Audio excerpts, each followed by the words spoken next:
अस्सलाम वालेकुम व्यूअर्स, मैं हूं मलिक कैसर और मेरी आज की वीडियो में हम डिस्कस करेंगे प्रॉफिट ऑन डेट को। इस पर मैं लास्ट वीडियो वैसे बना चुका हूं कि प्रॉफिट ऑन डेट को आपने अपनी इनकम टैक्स रिटर्न में कैसे डिक्लेयर करना है, लेकिन इस पर कुछ मसाइल हैं जिस पर मैं उस वीडियो में बात नहीं कर सका। बाद में क्यूरीज़ वगैरह आई तो मैंने सोचा इस पर एक मैं नई वीडियो बना दूँ। फ़र्स्ट ऑफ़ ऑल तो ये है कि एफबीआर ने सिस्टम फॉर्म जो है वो थोड़ा सा अपडेट कर दिया है, जिसकी वजह से कुछ ऑप्शंस उन्होंने हटा दिए हैं, रिमूव कर दिए हैं। तो टैक्स पेयर उसकी वजह से कंफ्यूज हो रहा है कि अब वो क्या करेंगे। ठीक है। सेकेंडली ये कि कुछ टैक्स पेयर्स की क्यूरीज़ थी जिनको उसकी समझ नहीं आ रही थी, तो मैंने सोचा इस पर एक अपडेटेड वीडियो भी बना दूं ताकि फॉर्म से रिलेटेड जो टेक्निकल मसला है वो भी मैं आपको बता दूं और आपकी क्यूरीज़ का भी जवाब मैं इस वीडियो में दे दूं। तो सबसे पहले हम फॉर्म ओपन कर लेते हैं कि हमने करना क्या है। ठीक है, रिटर्न में आपने जाना है डिक्लेरेशन पे। नॉर्मल रिटर्न में आप जब फॉर्म ओपन करेंगे तो यहाँ पर एक चीज़ आप ध्यान में रखिएगा कि अगर आपका पहले कोई ड्राफ्ट मौजूद है तो आप उस ड्राफ्ट को डिलीट करके एक नया फॉर्म ओपन कर लीजिएगा। ठीक है, तो पीरियड आपने सेलेक्ट करना है 2022 और सिलेक्ट कर लिया पीरियड। यहाँ से अब आप आ जाएंगे डायरेक्ट जो है वो अदर सोर्स इनकम पर हम आ जाएंगे, क्योंकि हम बाकी रेलिवेंट हम डिस्कशन इस वीडियो में नहीं करेंगे। जो रेलिवेंट टॉपिक है सिर्फ हम उसी पर रहेंगे। यहाँ पर हम अदर सोर्स में आते हैं तो यहाँ पर पहले हमारे पास इसके ऊपर एक और रो थी जहाँ पर लिखा था profit on debt under section 7B। ठीक है, तो और यहाँ पर हमारे पास दो ऑप्शन थे, ये भी ऑप्शन था और इसके अलावा एक और ऑप्शन था इसकी ऊपर वाली रो में। अब यहाँ पर वो ऑप्शन आपको नहीं मिल रहा, यानी कि उस ऑप्शन का मतलब क्या था कि अगर आपका जो प्रॉफिट है वो 5 मिलियन से कम है, ठीक है, तब आपने उसको यहाँ पर एंटर करना था। लेकिन क्योंकि अब एफबीआर ने वो ऑप्शन यहाँ से रिमूव कर दिया है, तो अब आप क्या करेंगे? अब आप क्या करेंगे, आपने क्या करना है, यहाँ से टैक्स चार्जेबल में जाके फाइनल फिक्स्ड में आपने जाना है। यहाँ पे आप कंट्रोल F करेंगे। कंट्रोल F करके आप 7B जो है वो सर्च कर लें तो आपके पास ये profit on debt under section 7B आ जाएगा। और यहाँ पर क्लियरली मेंशन है अमाउंट नॉट एक्सीडिंग 5 मिलियन। ठीक है, तो आप इस पर क्लिक करके यहाँ पे अपना प्रॉफिट जो है अकाउंट नंबर लिखना है। ठीक है, अकाउंट नंबर लिख दिया 1234 HBL। यह आपने HBL का अकाउंट ऐड कर दिया। यहाँ से लेट सपोज आपने 5 लाख जो है वो प्रॉफिट रिसीव किया और उसके ऊपर 75,000 आपका टैक्स कट गया।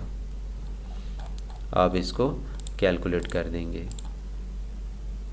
ठीक है, अगर आप फर्स्ट टाइम रिटर्न फाइल कर रहे हैं और आप इससे पहले फाइलर नहीं थे तो बैंक आपका जो है 75,000 की बजाय आपका यहाँ पर 1,50,000 टैक्स कटा है, क्योंकि डबल टैक्स कटा होगा। ठीक है, और बाकी तो इसमें 75,000 तो आपकी टैक्स लायबिलिटी बनेगी, और उस केस में अगर आप नॉन फाइलर थे और फर्स्ट टाइम फाइलर हुए, ठीक है, ये उस केस की मैं बात कर रहा हूँ, तो फिर बाकी का जो 75,000 है वो आपका रिफ़ंड में चला जाएगा। ठीक है, एक भाई ने सवाल किया था तो मैंने सोचा इस पर मैं ये आपको एक बात क्लियर कर दूँ।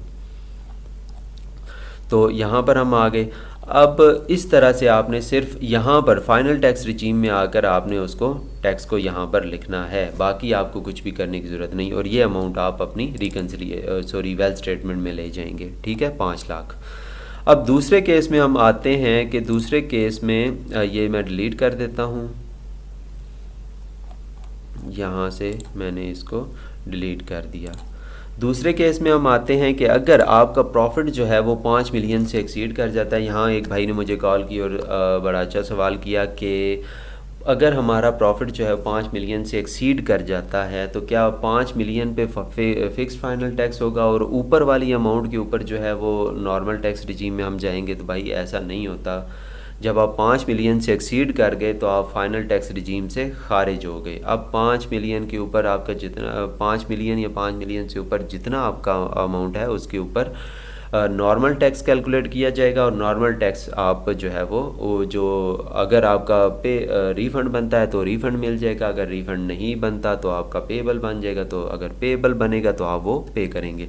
अब हम देख लेते हैं कि हमारा लेट सपोज़ हम यहाँ पर कहते हैं कि हमारा जो है वो आप कह लें 60 लाख रुपया जो है वो टैक्स कट गया।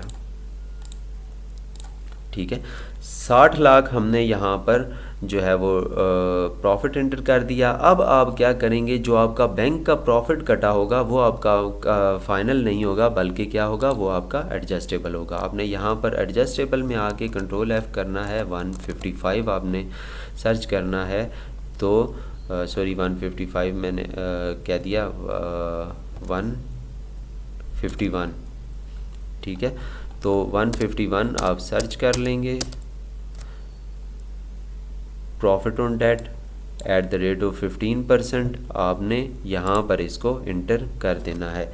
अब ये टैक्स जो है आपका 60 लाख के ऊपर 9 लाख रुपए जो है वो टैक्स कटा होगा, इसको आपने यहाँ पर कैलकुलेट कर लेना है, ठीक है। 15%, अगर 60 लाख का 15% है तो आपका 9 लाख रुपए टैक्स बनेगा। अब कंप्यूटेशन में हम जाते हैं। कंप्यूटेशन में आप देखिए कि 60 लाख के ऊपर आपका टैक्स बनता है 12,20,000, जो कि नॉर्मल टैक्स स्लैब्स रेट्स जो लगे हैं इस पर, ठीक है, उस पर। लेकिन आपके बैंक ने आपका काटा 9 लाख रुपए और बाकी का आपको अब क्या करना पड़ेगा, पे करना पड़ेगा खुद से। इसका आप चालान बनाएंगे, चालान की पेमेंट करेंगे। पेमेंट करने के बाद आप इसको चालान बनाने का तरीका मेरी वीडियोस में आपको मिल जाएगा, नीचे डिस्क्रिप्शन में मैं लिंक भी दे दूंगा, वहाँ से आप एडमिटेड इनकम टैक्स का चालान बना सकते हैं। चालान बनाने के बाद आपने उसकी पेमेंट करनी है। पेमेंट जब आप कर देंगे तो आप यहाँ पर पेमेंट में आएंगे, पेमेंट में आके प्लस के निशान पर क्लिक करेंगे तो यहाँ पर आपका एक CPR सर्च पे क्लिक करेंगे तो यहाँ पे आपकी पेमेंट आ रही होगी, उसको आपने यहाँ से सिलेक्ट कर लेना है। सिलेक्ट करने के बाद आप वापस डाटा पर जाएंगे।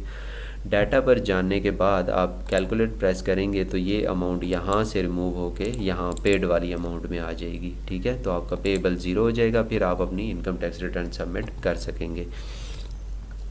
तो इस तरह आपने अपने प्रॉफिट को जो है वो यहाँ पर इंटर करना है। उम्मीद है कि क्यूरी आपको समझ आ गई होगी। तो अगर वीडियो आपको पसंद आई हो तो चैनल को सब्सक्राइब ज़रूर कीजिएगा और वीडियोस को लाइक, शेयर और कमेंट ज़रूर कीजिएगा। शुक्रिया, अल्लाह हाफ़िज़।